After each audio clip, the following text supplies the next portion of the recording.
नमस्कार, फाइटर समाचार में आपका स्वागत है। पेश आज 2 सितंबर शुक्रवार शाम 4 बजे राजस्थान की खास खबरें। राजस्थान में 7 दिन बाद फिर मानसून एक्टिव होगा। राज्य के 11 जिलों में भारी बारिश होने की संभावना है। सितंबर में भी राजस्थान में सामान्य से अधिक बारिश हो सकती है। इधर अगस्त में चले मानसून के दौर के बाद एक बार ब्रेक लग चुका है। ऐसे में गर्मी ने अपना पारा बढ़ा दिया है। वर्तमान में अधिकांश जिलों में मौसम साफ होने से तापमान भी 40 डिग्री सेल्सियस के करीब पहुंच गया है। मौसम केंद्र के अनुसार पूर्वी राजस्थान के कोटा, झालावाड़, बारां व भरतपुर, करौली, धौलपुर, सवाई माधोपुर के पूरे हिस्से में बारिश होगी, जबकि सेंट्रल हिस्सा जयपुर, अजमेर, भीलवाड़ा और पाली समेत आसपास के इलाकों में भी बारिश का दौर चलेगा। जयपुर और जोधपुर संभाग के आंशिक हिस्सा में भारी बारिश से प्रभावित हो सकता है। हालांकि बीकानेर, जालोर, सिरोही, बाड़मेर, जैसलमेर के हिस्से में थोड़ी कम बारिश होने का अनुमान है। भरतपुर की पोक्सो कोर्ट ने एक बच्चे से कुकर्म करने वाले आरोपी को आजीवन कारावास की सजा सुनाई है और 50,000 रुपये जुर्माना लगाया है। आरोपी बच्चे के गांव का ही रहने वाला है। बच्चे के माता पिता घर पर नहीं थे तब आरोपी ने शराब के नशे में बच्चे के साथ कुकर्म किया। विशेष लोक अभियोजक तरुण जैन ने बताया कि घटना रूपवास थाना इलाके की है।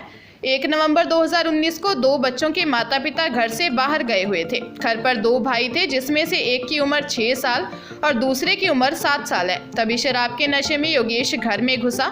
उसने एक बच्चे को कमरे में बंद कर दूसरे के साथ कुकर्म किया। पीड़ित के माता पिता रूपवास थाने पहुंचे और आरोपी के खिलाफ मामला दर्ज करवाया था। केरल हाईकोर्ट ने देश में बढ़ते तलाक के मामलों पर चिंता जताई है। तलाक की एक याचिका खारिज करते हुए कोर्ट ने कहा कि नई पीढ़ी शादी को बुराई मानती है। आज़ादी के लिए वो इससे दूर भागती है। यही वजह है कि आज लिव इन रिलेशनशिप के मामले बढ़ रहे हैं। हमें यूज एंड थ्रो के कल्चर ने बर्बाद कर दिया है। कोर्ट ने कहा कि यह समाज के लिए चिंता का विषय है। जस्टिस ए मोहम्मद मुश्ताक और सोफी थॉमस की बेंच ने तलाक की याचिका पर सुनवाई करते हुए यह टिप्पणी की थी। हाईकोर्ट ने कहा, नई पीढ़ी जिम्मेदारियों से मुक्त रहना चाहती है। वे पत्नी शब्द को हमेशा के लिए चिंता के रूप में समझते हैं, जबकि पहले ये हमेशा के लिए समझदारी का निवेश था।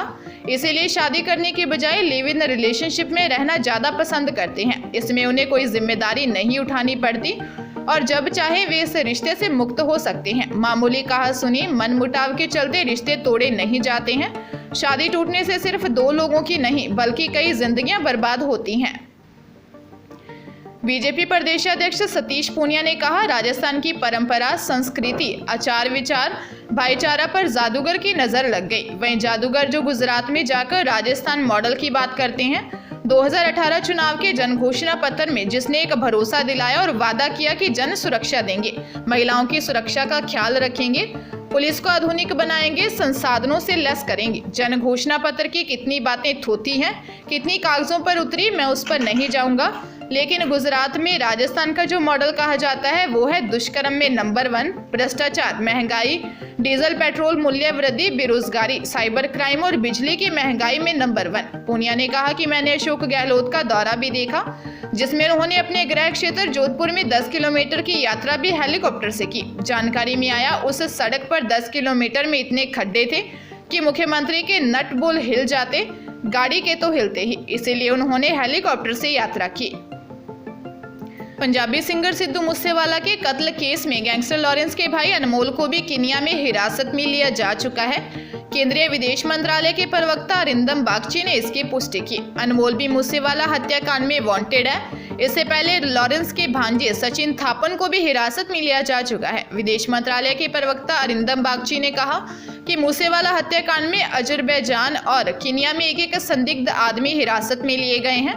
उन्होंने कहा कि हम दोनों देशों के अफसरों के संपर्क में हैं। इसमें कानूनी कार्रवाई चल रही है। इससे पहले विदेश मंत्रालय ने पंजाब पुलिस से इन दोनों की क्रिमिनल हिस्ट्री मांगी थी ताकि इन्हें भारत लाया जा सके।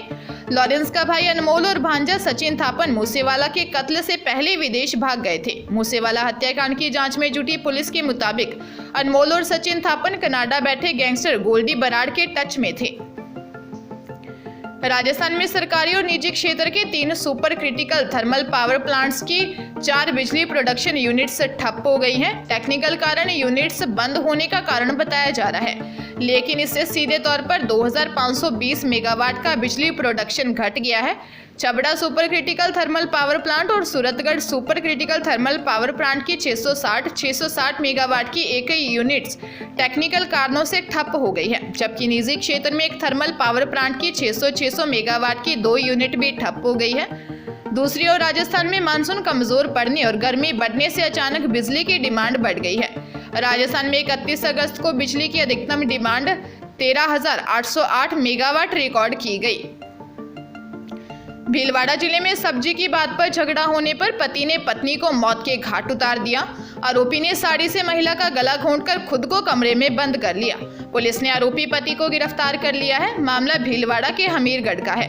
ग्रामीण सीओ रामचंद्र चौधरी ने बताया कि मामले में 70 साल के नाथूलाल सोमानी को गिरफ्तार किया है। जांच के समय आरोपी ने पुलिस को गुमराह करने की कोशिश की और झूठी कहानी गढ़ता रहा। पहले आरोपी ने 2 नकाबपोश बदमाशों की ओर से घटना करना बताया, लेकिन जांच में ऐसा कोई एंगल सामने नहीं आया। सख्ती से पूछताछ करने पर उसने अपनी पत्नी 65 साल की पत्नी प्रेमी देवी की हत्या करना कबूला। आईआईटी मुंबई द्वारा जेईई एडवांस्ड परीक्षा के रिकॉर्डेड रेस्पॉन्स 1 सितंबर को जारी कर दिए गए हैं। इसके बाद स्टूडेंट्स ने रिकॉर्डेड रेस्पॉन्स और प्रश्न पत्रों का मिलान कर उसमें प्राप्त अंकों का आकलन करना प्रारंभ कर दिया है। इसके बाद क्या कॉलेज मिलेगा, इस पर मंथन किया जा रहा है। Career counselling expert Amit Ahuja ने बताया कि कल 3 सितंबर को प्रोविजनल आंसर की जारी की जाएगी।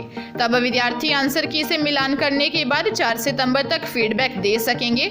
आंसर पर आपत्ति भी दर्ज करवाई जा सकेगी। इसके बाद 11 सितंबर को ऑल इंडिया रैंक व परिणाम जारी कर दिया जाएगा।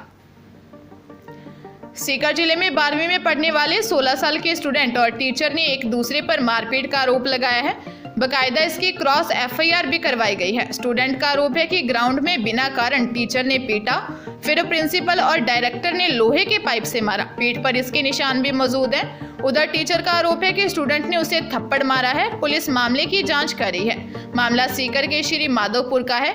प्राइवेट स्कूल में पढ़ने वाला स्टूडेंट लालसोट दोसा का रहने वाला है। 3 महीने पहले अपने चाचा एएन रामकेश के साथ सीकर आकर स्कूल में एडमिशन लिया है। रामकेश ने बताया कि 31 अगस्त की सुबह स्कूल से फोन आया था। स्टाफ ने कहा कि आप अपने भतीजे को घर ले जाएं। स्टूडेंट ने बताया कि 31 अगस्त की सुबह करीब 8 बजे वह स्कूल की असेंबली ग्राउंड में था। इस दौरान टीचर मुकेश ने आगे आने की बात कही। वह आगे की तरफ चलने लगा। इस दौरान टीचर ने बिना बात के थप्पड़ मारना शुरू कर दिया। पीछे की तरफ मुड़ने पर लगा तो गलती से हाथ टीचर को टच हो गया। इसके बाद स्कूल प्रिंसिपल सागरमल ने अपने ऑफिस में बुलाकर मारपीट की। टीचर ने उसे 4-5 थप्पड़ मारे तो उसने सेल्फ डिफेंस में टीचर को 1 बार मारा। मैंने टीचर्स को सॉरी भी बोला, लेकिन उन्होंने एक भी नहीं सुनी। श्री माधोपुर पुलिस फिलहाल दोनों मामलों की जांच कर रही है।